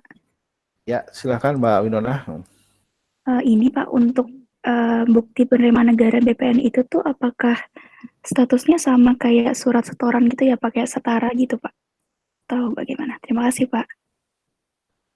Ya bukti penerimaan negara sebagai bukti kita wajib setor, misalnya tadi saya pegawai, kemudian saya misalnya kemarin perjalanan dinas ke Sumedang 3 hari, saya mengajukan LS awal kan, gitu, LS awal saya dapat 3,5 juta gitu. Kemudian ternyata saya realisasinya hanya 3 juta. Nah, saya punya piutang nih, saya punya utang ke negara 500.000 kebanyakan. LS awalnya kebanyakan 500.000. Nah, itu saya nanti lewat bendahara sih, saya titip ke bendahara, tolong bendahara saya LS awalnya kelebihan 500.000, tolong setorkan melalui aplikasi Simponi, lebih bayar LS awal saya. Nah, nanti si Bentar, oke, ada pertanyaan. Nanti bendahara akan melakukan penyetoran melalui aplikasi Simponi, sama dari Simponi nanti dapat kode billing, kemudian bendahara yang saya sudah titipkan 500.000 tadi, bendahara akan melakukan pembayaran melalui macam-macam channeling lah, gampangnya lewat internet banking ya, dia bayar lewat internet banking, kemudian hasil print-printan itu keluarlah itu bukti sebagai BPN, jadi bukti pembayaran lewat internet banking tadi dianggap sebagai bukti penerimaan negara yang akan saya pegang kalau tiba-tiba misalnya pemeriksaan BPK meriksa misalnya, oh Pak Mulyono ada kelebihan biaya perjadin 500.000 belum disetor. Nah, saya bisa membuktikan ini saya sudah melakukan penyetoran melalui aplikasi Simponi dan saya bendahara melakukan pembayaran melalui channeling bank. Dan ini sebagai bukti penerimaan negaranya, bukti setor saya juga gitu. Kurang lebih begitu Mbak Winona. Iya baik Pak, cukup jelas, cukup paham sekarang Pak. Terima kasih Pak. Terima kasih Mbak. Tadi Mas Tobi ada pertanyaan ya, bentar. Pasal 16 Undang-Undang Nomor 1 2004 bahwa penerimaan komisi potong dalam bentuk lainnya sebagai bentuk penjualan atau pengadaan barang jasa oleh negara adalah hak negara. Apakah ini termasuk penerimaan yang harus setor kas negara? Apakah bisa digunakan langsung untuk membiayai pengeluaran atau tidak?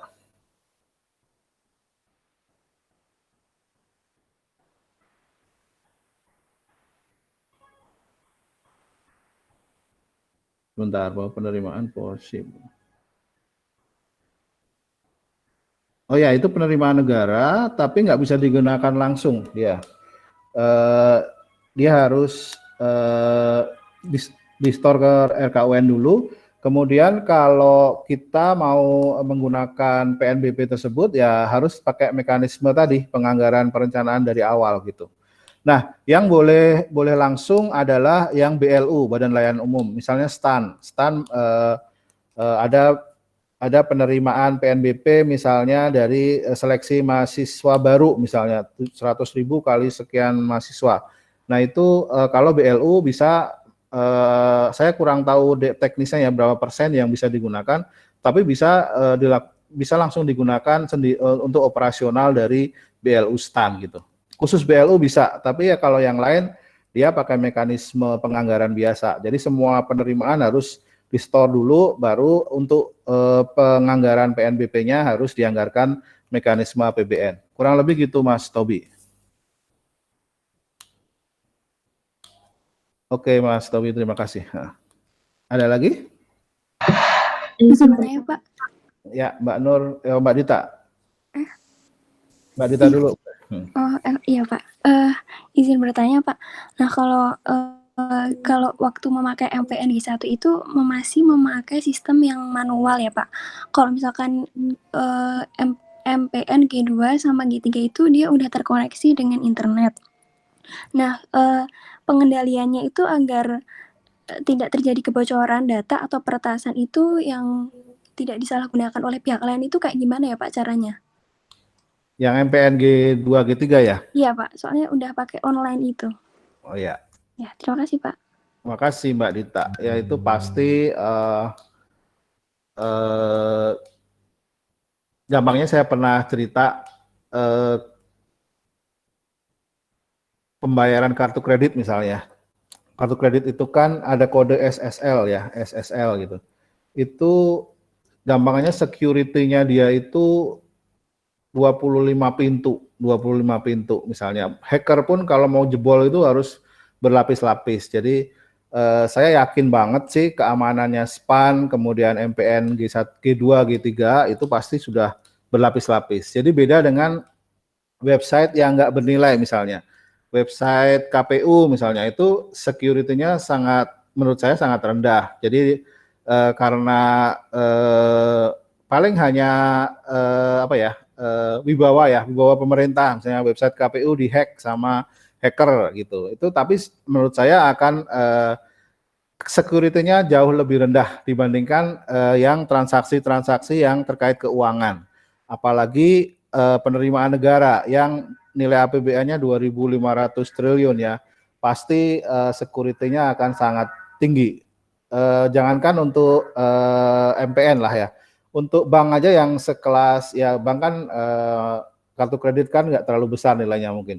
Nah itu aja tadi kalau saya cerita kalau dia ada kode SSL kita misalnya beli tiket pesawat pakai bayar pakai kartu kredit yang SSL itu ada security-nya udah sangat tinggi gitu. Yang saya jelasin gampangannya kalaupun penjara itu 25 pintu lah. Jadi untuk jebolnya sangat sulit. Jadi sampai sekarang pun belum ada sih cerita SPAN kemudian MPN G2 G3 ada hacker yang bisa sampai jebol kayaknya nggak ada. Tapi kalau situs pemerintah yang biasa-biasa saja kan udah sering ya bisa dijebol karena memang level security-nya tidak lebih tinggi daripada lebih rendah lah daripada yang transaksi-transaksi keuangan pastinya. Gitu Mbak Dita. Ya baik Pak, terima kasih Pak. Yuk, makasih. Tadi satu lagi Mbak siapa ya tadi mau nanya?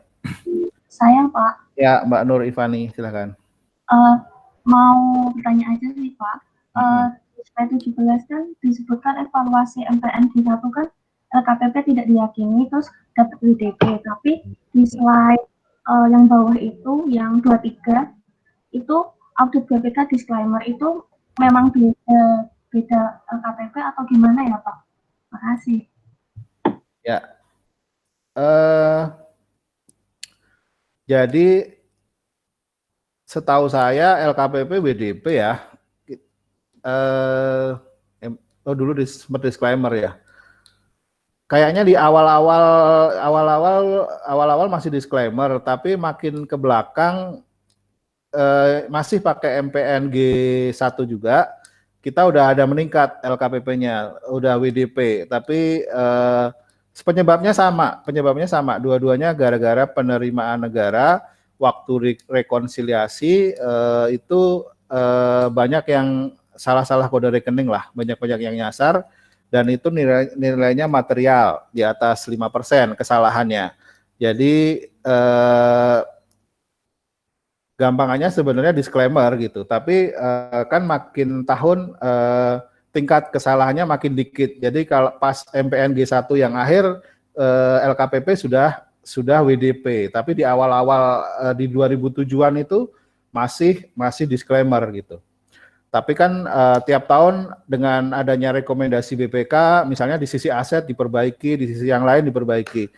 Tapi intinya MPN G1 sampai dengan titik terakhir setengah 2000 berapa tadi ya? 2014 atau 2015 tadi itu 8 tahun itu sampai dengan terakhir masih disclaimer menurut saya gitu. Sisi penerimaannya meskipun tingkat kesalahannya makin tahun makin sedikit, jadi LKPP-nya meningkat dari disclaimer menjadi di 2015 misalnya sudah WDP. Nah, pemerintah pusat baru WTP setelah dengan MPN G2 tadi dengan kode billing. Jadi kesalahan kode penyetor, kesalahan akun, kesalahan BAS sudah nggak terjadi lagi dengan adanya Simponi, kemudian SSE, kemudian CISA tadi. Kurang lebih gitu penjelasannya Mbak Nur Ivani. Baik Pak, terima kasih. Ya. Oke ya, udah jam 9. Silahkan untuk bahas lebih detail dikit terkait MPN G3 kelompok 5. Silakan presentasi Mbak Amanda Arum Permata, Mas Koirul Amal, dan Mbak Prasasti Fitri Rahmadani. Kemudian nanti siap-siap menanggapi 1-2 pertanyaan Mbak Jesi Cesa kelompok 10, Mas Tobi, dan Mbak Yola Yonesa.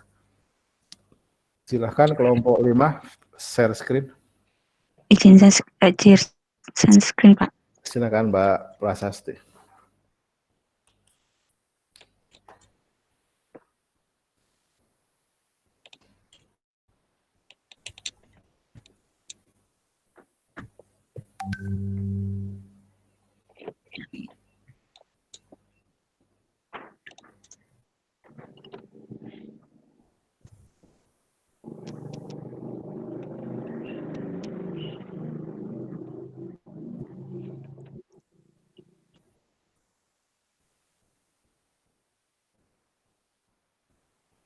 Assalamualaikum warahmatullahi wabarakatuh. Selamat Waalaikumsalam. pagi. Selamat pagi Bapak, selamat pagi teman-teman. Kami dari kelompok 5 akan menjelaskan mengenai MPN atau modul pembayaran generasi ketiga.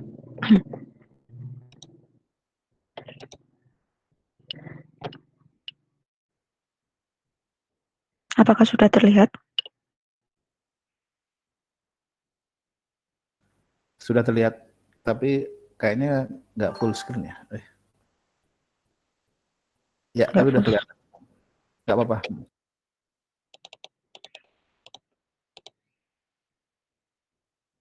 Ya, lebih oke.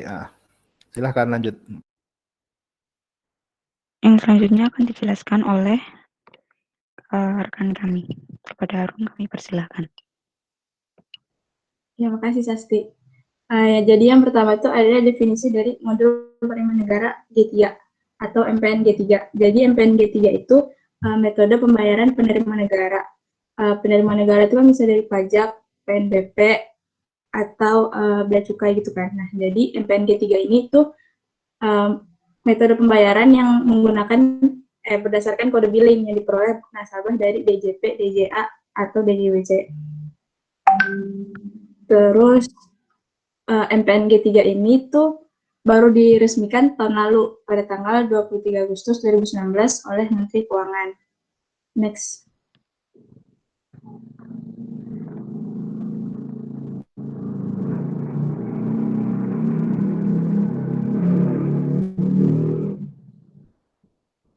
Sasti, next. Belum kan Tita? Belum. Bentar.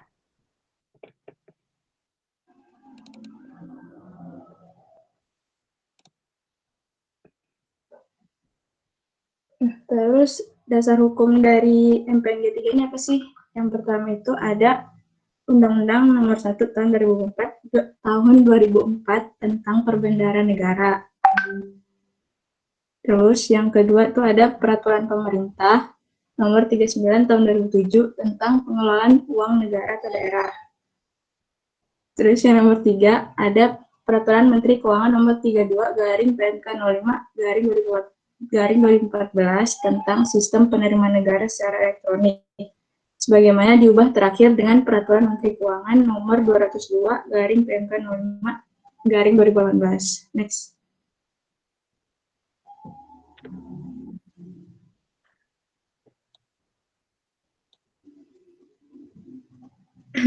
Nah, sebelum ada MPN G3 kan berarti ada MPN G1, ada MPN G2 gitu kan.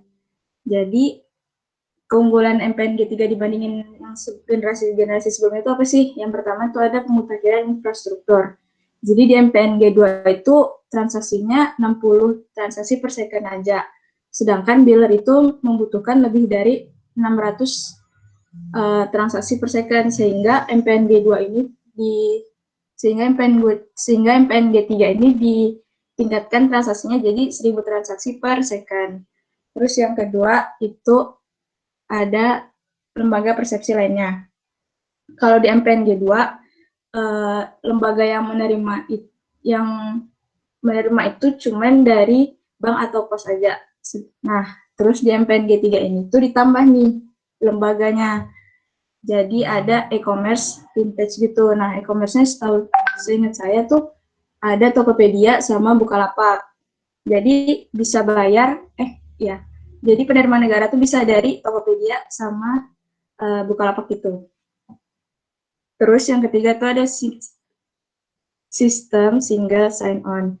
Jadi di sistem single sign-on ini atau SSO itu di dalam satu website tuh bisa kemana aja gitu loh. Maksudnya si WP itu bisa buat billing atau sekaligus dapat bayar penerimaan negara dalam satu website. Jadi nggak perlu buka website yang lain gitu, langsung di dalam satu website itu ada opsi buat billing atau buat bayar penerimaan negara gitu. Next.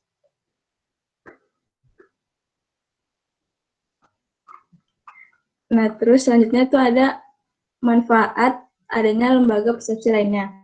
Yang pertama itu ada penambahan agen penerimaan. kalau misalnya agen penerimanya bertambah kan berarti penerimaan negara tuh jadi lebih mudah gitu kan, bisa dari mana aja. Nah, semakin banyak alternatif collecting agent yang dapat menerima setoran penerimaan negara.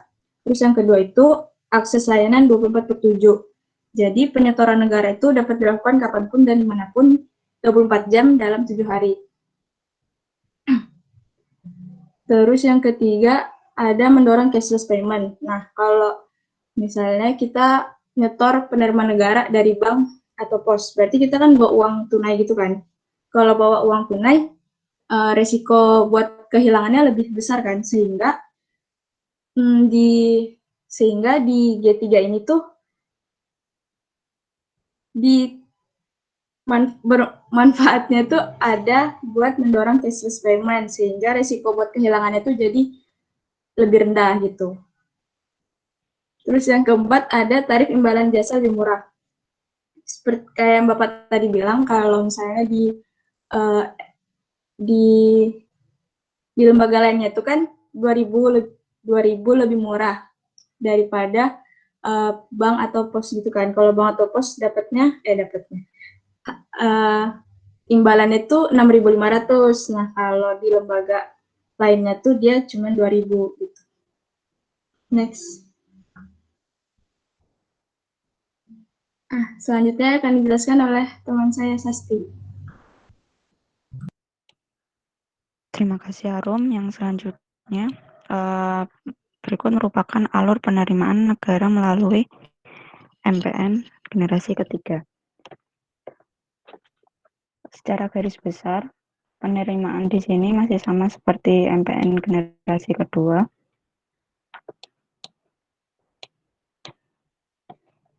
Yaitu WP dan WPS selaku pilar akan melakukan registrasi dan membuat kode billing melalui portal penerimaan negara dan akan mendapatkan konfirmasi data setoran, inquiry, dan serta PPN yang selanjutnya akan diserahkan kepada bank persepsi atau lembaga persepsi lainnya.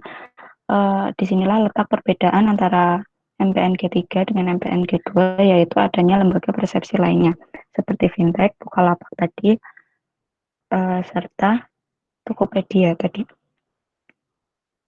Setelah dilakukan pembayaran, maka akan diterbitkan BPN dan NTPN yang selanjutnya akan diserahkan melalui sistem settlement yang kemudian akan diunggah ke dalam portal STAN. Lalu untuk KPPN khusus penerimaan akan melakukan penatausahaan di sub rekening di sub RKUN, SPAN, dan settlement.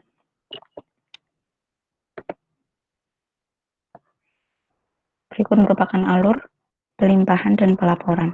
Seperti yang telah dijelaskan Bapak tadi, masih sama di sini, yaitu pelimpahan kas untuk transaksi yang dimulai yang terjadi pukul 15:01 sampai pukul 8 H+0 atau hari terjadinya transaksi, maka akan dilimpahkan paling lambat pukul 9 waktu Indonesia Barat saat hari tersebut. Lalu untuk transaksi pukul 8 waktu setempat H-1 sampai dengan pukul 15 waktu setempat hari terjadinya transaksi akan dilimpahkan paling lambat pukul 16.30 waktu Indonesia Barat hari terjadinya transaksi. Sementara untuk laporannya hanya terjadi sekali, ya, tidak dikategorikan berdasarkan hari terjadinya transaksi, sehingga hanya mengakumulasikan transaksi yang terjadi antara pukul 15 H-1 hingga 15 H+0 yang kemudian akan dilimpahkan paling lambat pukul 9 H+1 atau keesokan harinya kepada kantor pusat lembaga persepsi atau lembaga persepsi lainnya melalui BIRTGS. Yang selanjutnya akan dijelaskan oleh rekan kami Khairul. Baik, selanjutnya di sini kami akan menjelaskan mengenai perbedaan antara penyetoran melalui bank persepsi dan penyetoran melalui lembaga persepsi lainnya. Ya, di sini disebutkan bahwa bank persepsi jumlahnya ada 80 bank ya.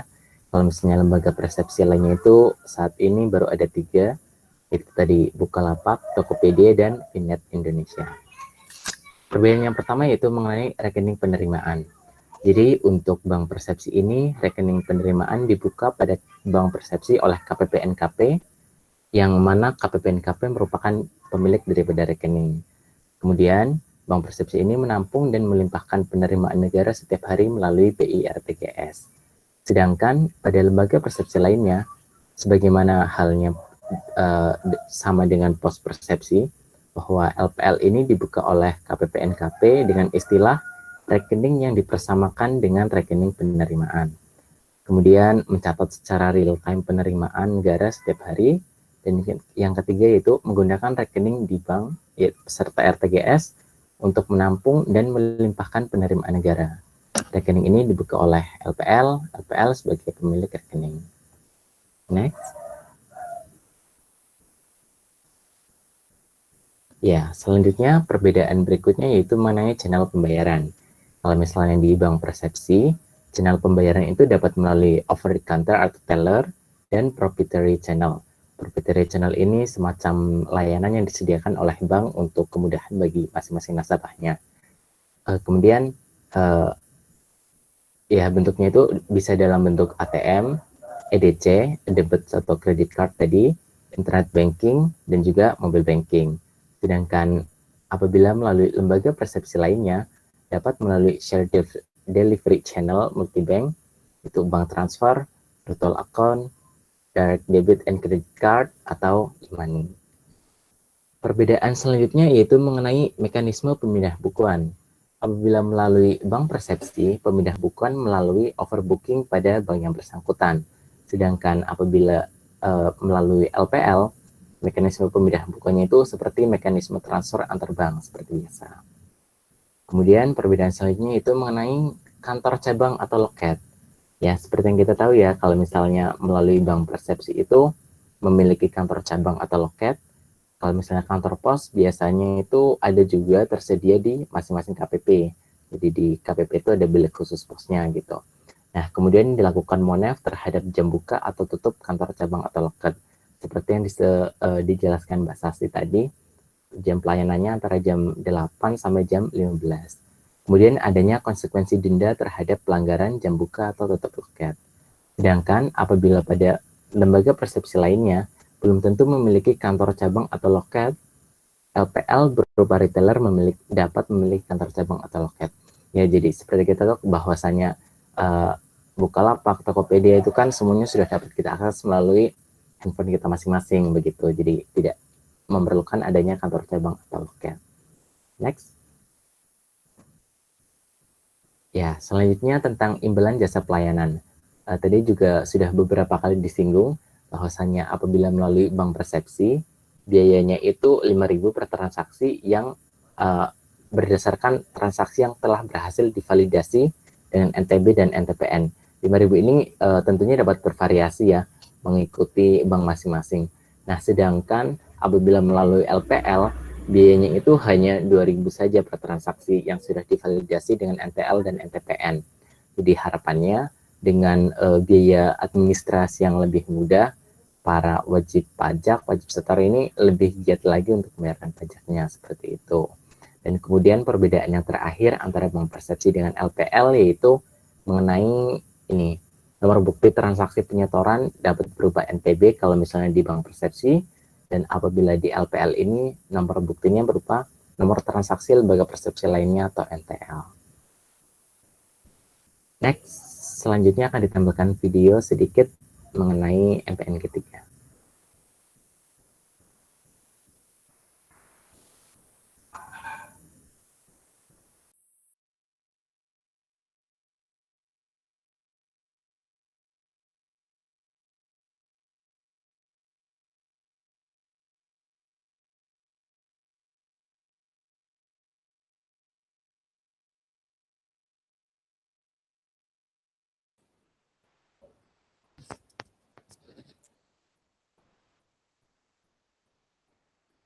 Masih loading ya. Agak lebih bagus Zoom sih memang daripada ini Google Meet.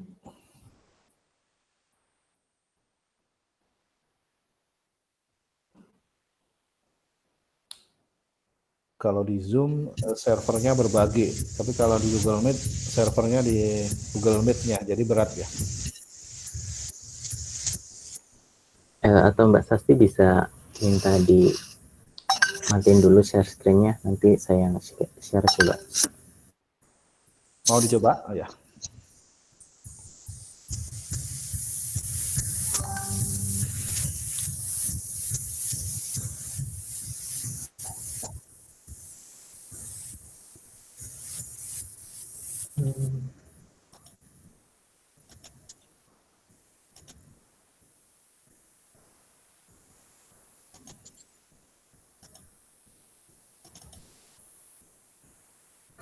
Seiring dengan perkembangan teknologi yang semakin Maaf, sudah muncul tampilannya? Belum, masih ini. Masih desktop ya, Pak.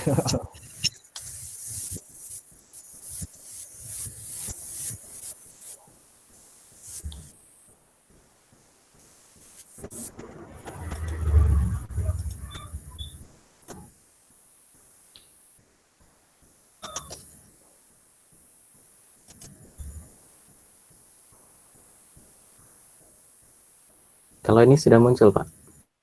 Belum juga. seiring Masih belum ya? Suaranya sempat masuk, tapi videonya nggak ada. Oh, gitu. Oke, kalau nggak bisa nggak apa-apa. Oke, maaf, Pak. Ya, oke ya. Jadi nggak, baik. Terima kasih kelompok 5, Mas Koirul, Mbak Arum, Mbak Sasti. Lengkap banget MPN G3-nya. Terima kasih penjelasannya. Silahkan kelompok 10, Mas Tobi, Mbak Gesi, Mbak Yola. Kalau ada yang ditanyakan ke kelompok 5. Ada, Pak. Ya, silakan Mas Tobi. Izin bertanya kelompok 5. Saat penyetoran penerimaan negara ke bank atau pos persepsi, apakah mungkin bisa terjadi gangguan?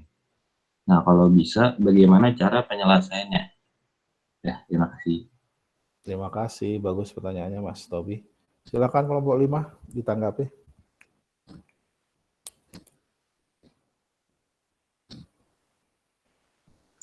Izin menjawab ya. Silakan Mbak Arum. Kalau untuk gangguan itu pasti ada ya. Kan emang dasarnya pakainya jaringan internet itu kan. Nah, tapi kalau ke gangguan itu mungkin lebih ke masalah teknisnya ya terkait sistem. Nah, jadi penyelesaiannya itu lebih ditekankan ke tim IT-nya. Kayak misalnya kalau Shopee down, berarti kan si apa namanya, si tim IT-nya itu kan benerin servernya Shopee kan. Nah, mungkin kayak gitu juga kalau MPN G3 ini mengalami gangguan gitu. Terima kasih, Pak. Ya, kurang lebih seperti itu Mas Tobi. Intinya ada disaster recovery plan-nya itu ya. Jadi titik mana down, berarti transaksi-transaksi sampai dengan down itu dicoba dicari di servernya gitu. Kemudian sampai dengan run lagi dia harus ada backup-nya lah intinya, ada backup datanya. Nah, kalau misalnya sudah ada pembayaran tapi ternyata transaksi nggak gagal misalnya, berarti ya uangnya harus kembali. Kurang lebih seperti itu. Ada disaster recovery plan-nya gitu. Semua pasti ada, harus siap seperti itu, terutama kalau ada misalnya bencana alam dan lain-lain. Oke, satu lagi boleh kelompok 10? Baik, Pak. Izin bertanya kepada kelompok 5. Ya. Selain yang dibahas Selain yang dibahas dari pertanyaan yang pertama tadi, apakah ada lagi keterbatasan atau kendala lain yang sering dihadapi user dalam penggunaan atau penerapan MPN G3 ini? Terima kasih. Terima kasih Mbak Yola, bagus pertanyaannya. Silahkan kelompok 5 menanggapi.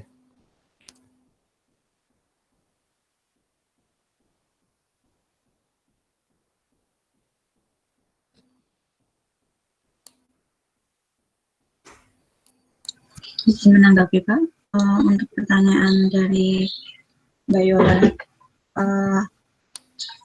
jadi kendala atau keterbatasan MPN G3 ini lebih ke dari sistem itu sendiri, karena bentuknya sistem, jadi kemungkinan besar gangguan itu terjadi karena sistem itu sendiri, seperti ketika